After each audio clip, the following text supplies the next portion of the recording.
Okey, jom kita tengok soalan trial Negeri Sembilan 2025. Okey. So dia kata Raja 1 menunjukkan struktur atom. Kenapa dia panggil sebagai struktur atom? Sebab dekat tengah-tengah dia kita boleh tahu nilai bilangan proton dan bilangan neutron. So macam mana nak tahu? Okey, bila ini tak ada masalah lah kot sebab dia letak tanda positif. So bila tanda positif confirm lah itu adalah bilangan proton. Betul? Okey. So bila yang positif itu adalah bilangan proton, yang bulat ni yang putih ni semua ni adalah bilangan neutron. Okey. Tapi sekiranya dia tak letak tanda positif ni, dia buat satu berlorek, satu tak berlorek. Dia buat macam tu. So macam mana kita nak tahu? Kita ingat kepada fakta bahawa bila atom, bilangan proton mesti sama dengan bilangan elektron. So bila kita ingat perkara ni, so bila kita kira elektron kita ada 1, 2, 3, 4, 5, 6. So antara yang berlorek dengan yang tak berlorek tadi, mana yang bilangan dia 6, itulah bilangan proton.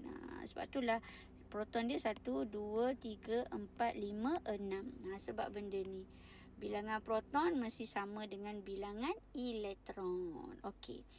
So yang dibagi kat kita ni adalah isotop. Isotop tu membawa maksud apa? Isotop tu membawa maksud bilangan proton kita sama tetapi nombor nukleon kita berbeza.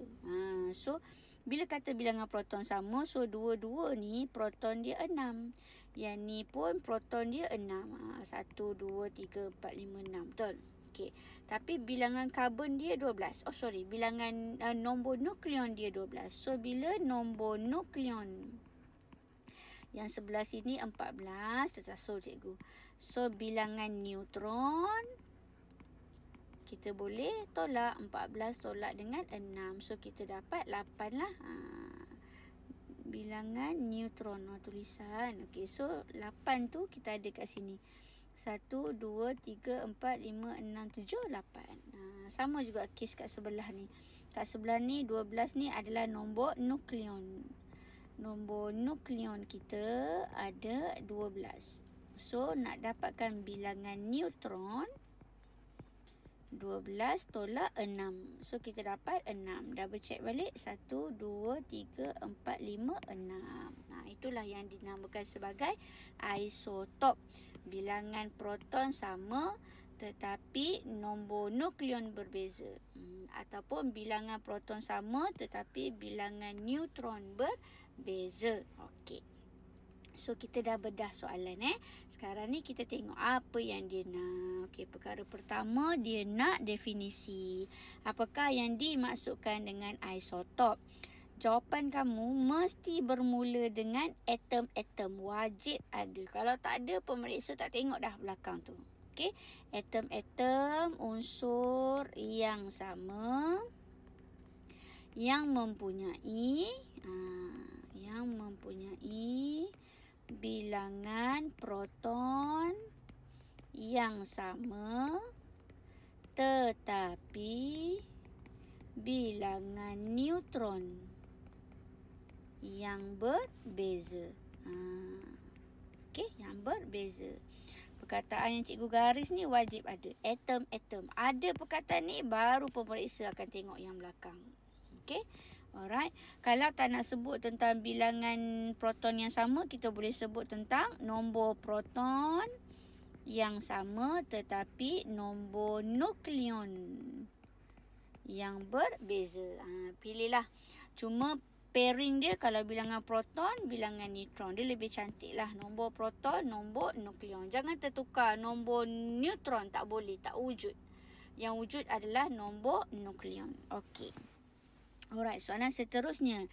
Berdasarkan karbon 12, tentukan bilangan elektron valence. Maksud elektron valence adalah electrons pada bahasa Inggeris. Okey, elektron pada petala terluar. Elektron pada petala terluar. So petala terluar yang inilah. Yang ni Ini petala paling luar dia. So ada berapa? 1, 2, 3, 4. So bilangan elektron valence kita ada 4. Okey, elektron valence elektron pada petala terluar. Okey, next. Nombor 2, tuliskan bentuk perwakilan piawai bagi A, Z, X. Okey, A ni adalah nombor nukleon. Z ni adalah nombor proton. Dan X ni adalah simbol. Wajib simbol kepada unsur tersebut. Tak boleh label. Anak murid cikgu ramai tulis karbon dash 12. Tak boleh. Kena simbol. So kalau dia nak tadi untuk karbon 12. So karbon 12 kita ada nombor nukleon 12. Nombor proton 6. So 12, 6. Karbon simbol dia C. Macam itulah. Okey. Kemudian berdasarkan karbon 14 tentukan bilangan neutron. Sini kita dah bedah dah tadi. Bilangan neutron kat sini kita dah dapat jawapan dia 8. So kita letaklah 8. Okey. Kemudian nyatakan kegunaannya. Kegunaan karbon 14. Kegunaan karbon 14 adalah untuk menganggar usia fosil ataupun artifak. Okey, menentukan tak boleh. Dia mesti menganggar usia fosil ataupun artifak. Ada beberapa isotop lah yang awak kena take note sikit. Macam ya. Benda tu di mana? Okey, di sini. Okey, sekejap.